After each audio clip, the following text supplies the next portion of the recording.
বিসমিল্লাহির রহমানির রহিম। প্রিয় বন্ধুরা, আজকে আমরা চলে এসেছি একটা শাড়ি এবং দুইটা ওয়ান পিস দেখার জন্য। এই শাড়িটা হচ্ছে পানা ফুল কালারের শাড়ি, এর মধ্যে মাল্টি কালার সুতায় কাজ করা হয়েছে।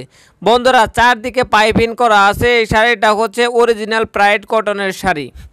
বন্ধুরা, এই শাড়িটা হচ্ছে এটা আঁচল দেখতে পাচ্ছেন, আর মাঝখানে যে এইটা হচ্ছে সম্পূর্ণ হচ্ছে এরকম সরানো ছিটানো কাজ আছে, আর আঁচলটাতে ঘন কাজ করা আছে। বন্ধুরা, এই ধরনের শাড়ি আরও যদি দেখতে চান তাহলে আমাদের ভিডিওতে সবসময় লাইক কমেন্ট শেয়ার করবেন। বন্ধুরা, এরপরে আমরা চলে আসতেছি একটা ওয়ান পিস দেখার জন্য। ব্ল্যাক কালারের ওয়ান পিসটা আপনারা দেখতেছেন।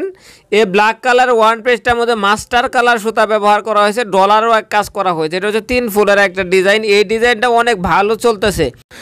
বন্ধুরা, আপনারা যারা যেসব মা বোনরা ঘরে বসে না থেকে ছোটোখাটোভাবে বিজনেস শুরু করতে চান, বা হস্তশিল্পের প্রোডাক্ট তৈরি করতে চান, বা হস্তশিল্পের যাবতীয় পণ্য সেল করার উদ্দেশ্যে কিছু একটা করতে চান, তারা অবশ্যই আমার সাথে পার্সোনালভাবে যোগাযোগ করবেন। আমি তাদেরকে সর্বাত্মক সহযোগিতা